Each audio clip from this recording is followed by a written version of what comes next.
HDFC की dream SIP एक SIP plus SWP का कॉम्बिनेशन है, जिसके अंदर आप एक टाइम पीरियड के लिए अपनी एसआईपी को कंटिन्यू चलाते हैं और जब वह टाइम पीरियड कंप्लीट हो जाता है तो आपको एक रेगुलर इनकम मंथली मिलनी स्टार्ट हो जाती है।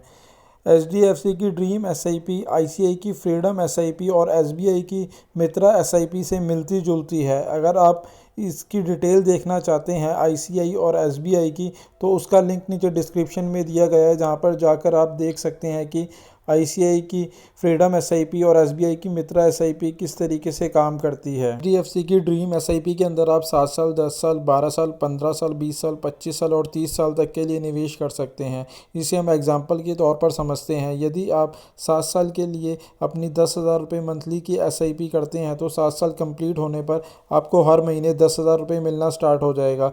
वहीं अगर 10 साल के लिए करते हैं तो आपको हर महीने 15,000 रुपये मिलना स्टार्ट हो जाएगा। और यदि आप अपनी 10,000 की एसआईपी को 12 साल तक चलाते हैं तो आपको हर महीने 20,000 मिलना स्टार्ट हो जाएगा 12 साल के बाद। वहीं 15 साल चलाते हैं तो आपको 30,000 रुपये हर महीना मिलना स्टार्ट हो जाएगा 15 साल कंप्लीट होने के बाद। और अगर 20 सालों के लिए चलाते हैं तो 50,000 रुपये आपको हर महीने मिलना स्टार्ट हो जाएंगे 20 साल कंप्लीट होने के बाद। वहीं 25 साल तक चलाते हैं तो 80,000 रुपये हर महीने के मिलने स्टार्ट हो जाएंगे। और 30 सालों तक चलाते हैं तो 1,20,000 रुपये हर महीने आपको मिलना स्टार्ट हो जाएगा। HDFC की ड्रीम एसआईपी में आप 2 ऑप्शनों में इन्वेस्टमेंट कर सकते हैं। पहला है ऑप्शन ए और दूसरा है ऑप्शन बी। पहले बात करते हैं ऑप्शन ए के बारे में। इसके अंदर आप इनमें से किसी भी एक स्कीम के अंदर आप इन्वेस्टमेंट कर सकते हैं और उसके बाद जब आपका टाइम पीरियड कंप्लीट होगा तो आपको इनमें से ही एसडब्ल्यूपी के माध्यम से हर महीने की आपको रेगुलर इनकम मिलना स्टार्ट हो जाएगी। जबकि ऑप्शन बी के अंदर आप इन स्कीमों में से कोई एक स्कीम सेलेक्ट करेंगे और जब आपका टाइम पीरियड कंप्लीट हो जाएगा तो वह स्कीम यहाँ से स्विच होकर आपकी इनमें से किसी एक स्कीम में स्विच हो जाएगी, जो भी आप फंड सेलेक्ट करेंगे, जिसके माध्यम से आपको इसके अंदर भी रेगुलर इनकम मिलना स्टार्ट हो जाएगी। यह दोनों ही ऑप्शन आपके सामने अवेलेबल हैं। आप अपनी सूटेबिलिटी के अकॉर्डिंग इनमें से कोई भी एक ऑप्शन का चुनाव कर सकते हैं, जो भी आपको सूटेबल लगे। यह स्कीम उन सभी के लिए सूटेबल रहेगी जो लॉन्ग टर्म में एक रेगुलर मंथली इनकम पाना चाहते हैं। इसके अंदर आपको मंथली इनकम बट तभी तक मिलेगी जब तक आपके फ़ंड के अंदर आपकी यूनिट अवेलेबल रहेगी। वहीं बात करें टैक्स के लिहाज से तो उसके अंदर ऑप्शन ए ज़्यादा सूटेबल रहेगा ऑप्शन बी के अकॉर्डिंग। दोस्तों, आशा करता हूँ मेरे द्वारा दी गई जानकारी आपके लिए उपयोगी सिद्ध होगी। मित्रा एसआईपी और एसडब्ल्यूपी का एक कॉम्बिनेशन है। इसके अंदर आप 4 टर्नओवर के लिए अपना इन्वेस्टमेंट कर सकते हैं। 8 साल के लिए, 10 साल के लिए, 12 साल के लिए या 15 साल के लिए। आपको एक टर्नओवर सेलेक्ट करना होगा और उतने साल के लिए आपको इसके अंदर अपनी एसआईपी करनी होगी। और जब आपका टर्नओवर कंप्लीट हो जाएगा तो आपको उसी के अकॉर्डिंग आपको एसडब्ल्यूपी यानी आपको मंथली इनकम मिलना स्टार्ट हो जाएगी। यदि आप 10,000 की एसआईपी करते हैं 8 साल के लिए तो आपको 8 साल के बाद 10,000 रुपये मिलना स्टार्ट होंगे। और यदि 10,000 की एसआईपी को 10 सालों तक चलाते हैं तो 15,000 मिलेंगे। और 12 साल तक चलाते हैं तो 20,000 रुपये मिलेंगे। और यदि 15 साल चलाते हैं तो आपको 30,000 रुपये मिलेंगे।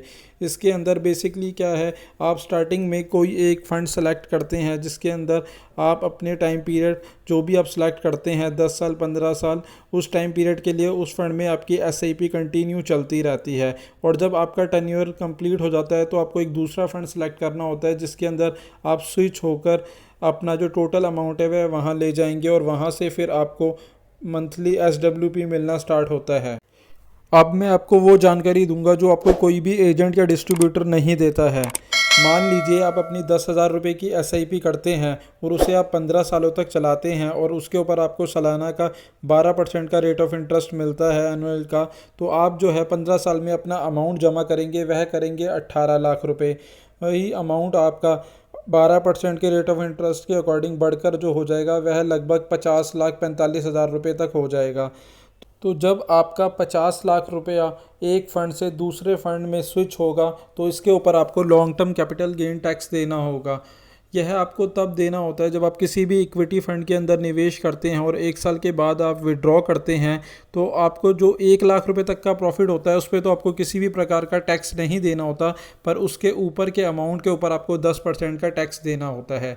यानी 18 लाख रुपए तो आपके अपने हैं जो आपने निवेश किए थे, और उसके ऊपर 1 लाख रुपए का प्रॉफिट यानी 19 लाख रुपए तक के ऊपर आपको किसी भी प्रकार का कोई टैक्स नहीं देना होगा। पर बाकी के 31 लाख रुपए के ऊपर आपको यहाँ पर 10% का टैक्स देना होगा, जो कि आपका बन जाएगा 3,10,000 रुपये।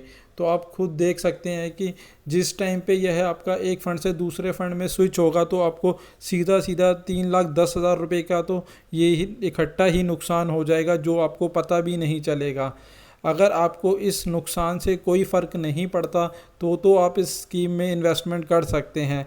अदरवाइज़ आप सीधा ही SIP करके और बाद में अपने अकॉर्डिंग आप जो भी आपको फ़ंड अच्छा लगे उसमें आप स्विच हो सकते हैं, और यह काम आप धीरे धीरे भी कर सकते हैं ताकि आप जो आपका लगने वाला टैक्स है उसे बचा सकें। हमने ये वीडियो केवल नॉलेज और आपकी जानकारी के लिए बनाया है ताकि आपका मेहनत के पैसे की बर्बादी ना हो, क्योंकि ज़्यादातर एजेंट एडवाइज़र आपको इस प्रकार की जानकारी नहीं देते हैं। आशा करता हूँ मेरे द्वारा दी गई जानकारी आपके लिए उपयोगी सिद्ध होगी, और यदि आपको वीडियो अच्छा लगा हो तो प्लीज़ इसे लाइक शेयर करें, और अगर आपने हमारा चैनल अभी तक सब्सक्राइब नहीं किया है तो प्लीज़ इसे सब्सक्राइब करें। पूरी जानकारी आपको मिल जाने के बाद आप खुद ही अपना फ़ैसला कर सकते हैं कि आपको इसमें निवेश करना है या नहीं।